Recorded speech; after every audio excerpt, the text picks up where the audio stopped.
नमस्कार दोस्तों, मैं सचिन चौबीसा, वरिष्ठ अध्यापक सामाजिक विज्ञान। आज हम माय स्मार्ट स्कूल में स्मार्ट क्लास के तहत हमारे 10वीं की जो कक्षा है उसमें सामाजिक विज्ञान उसके अध्याय 6 के अंदर केंद्र सरकार का अध्ययन करेंगे। यह जो पाठ है यह परीक्षा के अंदर 7 अंक का आता है और बहुत ही महत्वपूर्ण है। आज हम बात करते हैं सरकार का अर्थ। सरकार का अर्थ राज्य को मूर्त रूप प्रदान करने वाली जो संस्था है उसको सरकार कहा जाता है, उसको सरकार कहते हैं। अगर दूसरे शब्दों में कहते हैं कि सरकार राज्य के निश्चित भूभाग में रहने वाली जो जनता है उनके लिए कानून का निर्माण करती है, उनका निष्पादन करती है और जो कानून का उल्लंघन करता है उनको दंड देने का जो कार्य करती है उसको हम सरकार कहते हैं। विशेषतः सरकार की बात करते हैं आगे। सरकार के अंग, सरकार के 3 अंग होते हैं जिन्हें हम डायग्राम के द्वारा देख सकते हैं। फर्स्ट व्यवस्थापिका,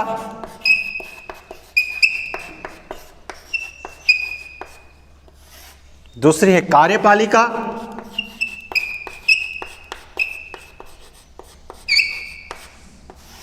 और न्यायपालिका।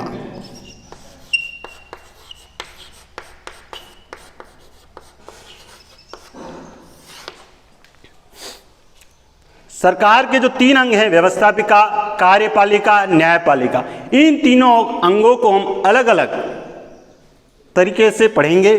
सबसे पहले पढ़ते हैं हम व्यवस्थापिका। व्यवस्थापिका 2 प्रकार की होती है, संघीय व्यवस्थापिका और राज्य व्यवस्थापिका। संघीय व्यवस्थापिका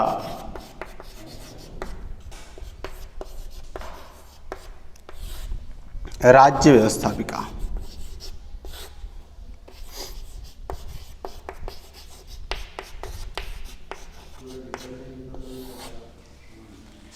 ठीक है, व्यवस्थापिका में 2 भाग हैं, संघीय व्यवस्थापिका और राज्य व्यवस्थापिका। अब हम बात करते हैं संघीय व्यवस्थापिका की।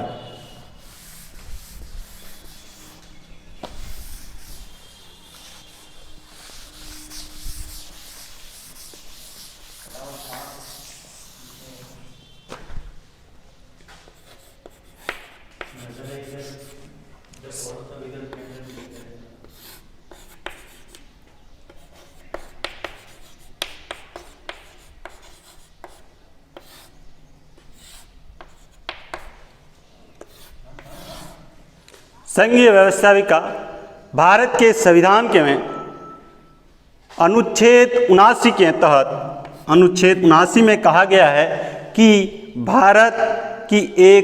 भारतीय संघ की एक संघीय व्यवस्थापिका होगी जिसका नाम संसद होगा। क्या नाम होगा? संसद। भारतीय संघीय व्यवस्थापिका को संसद कहा गया है जिसका निर्माण राष्ट्रपति और इसके दोनों सदन, राष्ट्रपति और इसके दोनों सदन, लोकसभा व राज्यसभा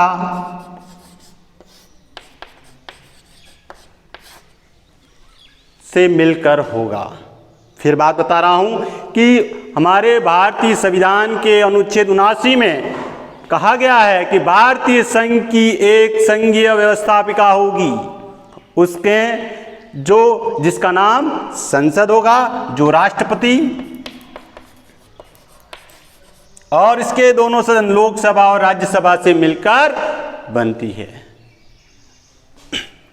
अब बात करते हैं संसद के अंदर लोकसभा की और राज्यसभा की।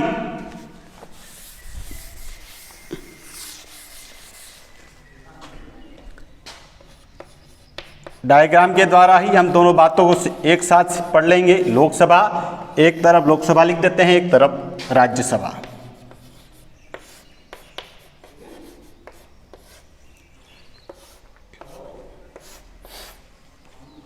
लोकसभा को अन्य किन किन नामों से जाना जाता है? तो बात करते हैं, लोकसभा को निम्न सदन भी कहते हैं,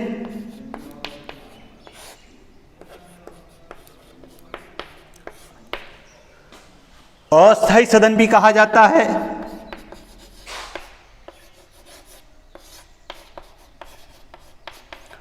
तथा लोकप्रिय सदन भी कहते हैं।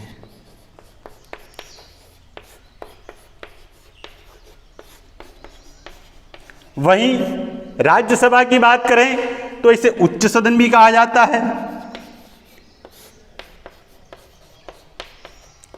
वह स्थायी सदन भी कहा जाता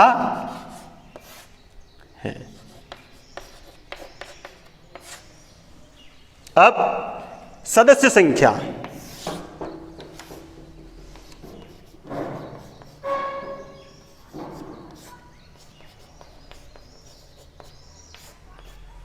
लोकसभा में अधिकतम सदस्य संख्या 552 हो सकती है।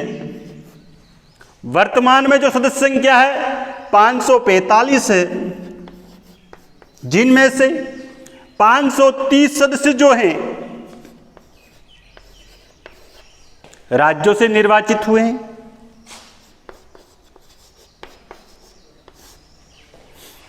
13 सदस्य केंद्र शासित प्रदेश से निर्वाचित हुए हैं तथा केंद्र शासित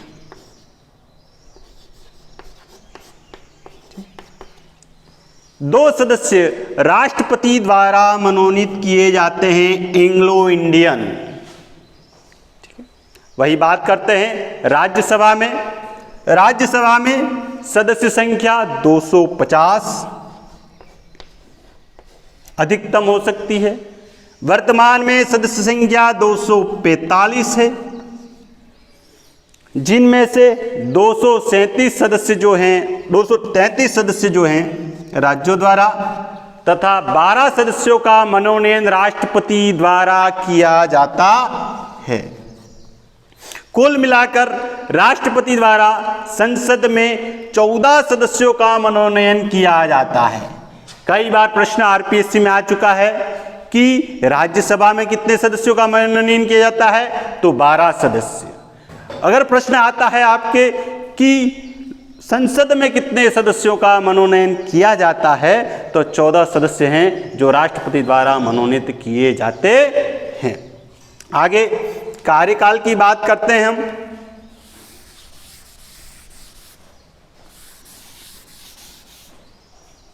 कार्यकाल,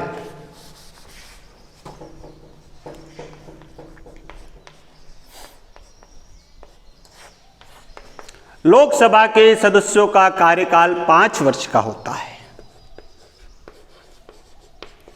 जबकि राज्यसभा के सदस्यों का कार्यकाल 6 वर्ष का होता है।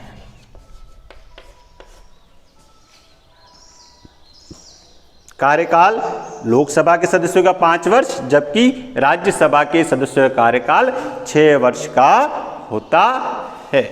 अब इनका निर्वाचन बात करते हैं।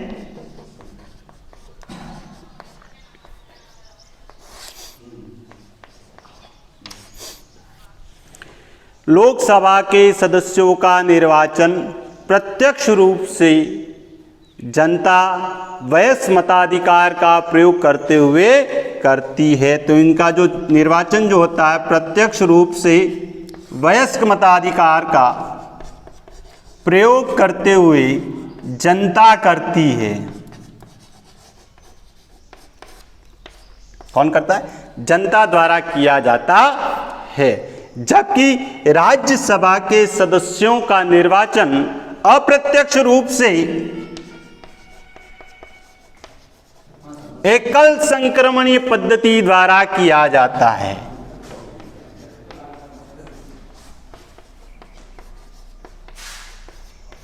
एकल संक्रमणीय पद्धति द्वारा किया जाता है। जो हमारे प्रतिनिधि होते हैं वे राज्यसभा के सदस्यों का निर्वाचन करते हैं।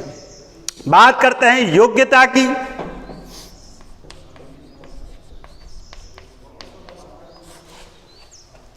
लोकसभा और राज्यसभा सदस्यों की योग्यताओं में 3 समानताएं हैं।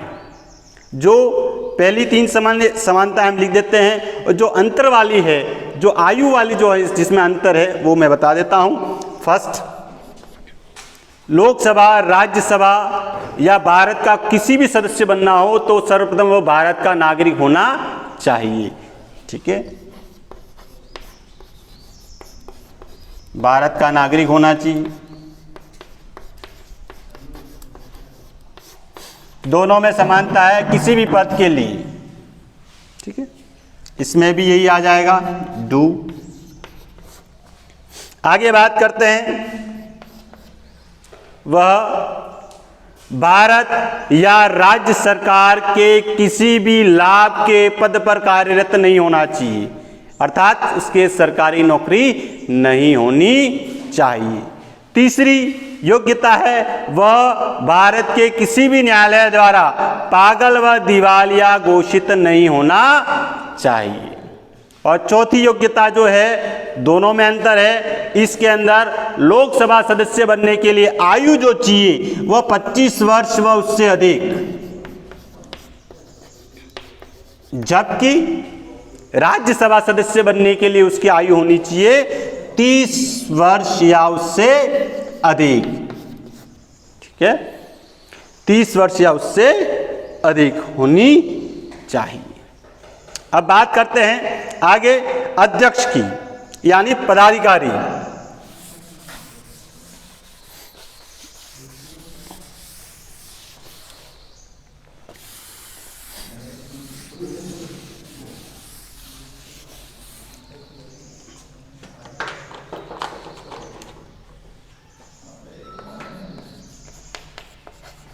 पदाधिकारी की बात करते हैं कि लोकसभा में एक अध्यक्ष व एक उपाध्यक्ष होता है, जिनका चयन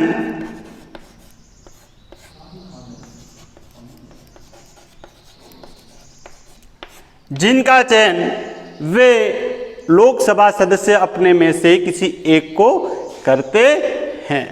यहां राज्यसभा की बात करते हैं। राज्यसभा में पदाधिकारी सभापति व उपसभापति होते हैं।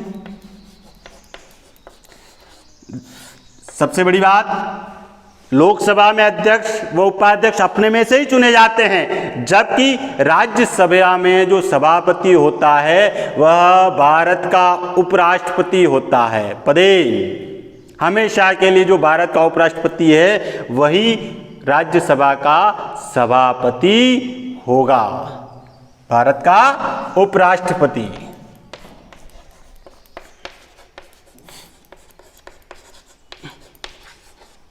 ठीक है, और उपसभापति अपने में से किसी एक को चुना जाता है। महत्वपूर्ण बात यही है, और ये प्रश्न आ चुका है हमारे 10वीं बोर्ड के अंदर भी 2 बार प्रश्न पूछा चुका है कि सभापति कौन होता है। तो ध्यान रखने वाली बात है कि भारत का उपराष्ट्रपति हमेशा के लिए राज्यसभा का सभापति होगा।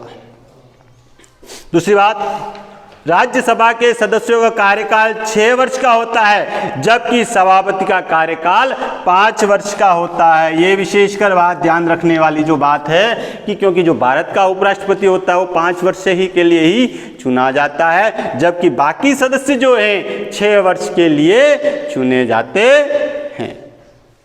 अब अधिवेशन,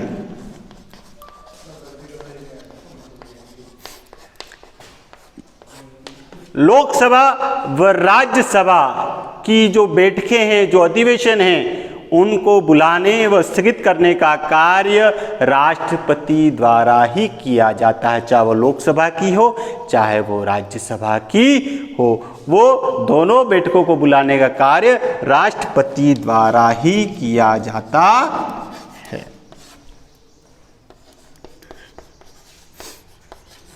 दोस्तों, छात्रों, आज हमने केंद्र सरकार के अंदर व्यवस्थापिका और व्यवस्थापिका में लोकसभा राज्यसभा के बारे में अध्ययन किया।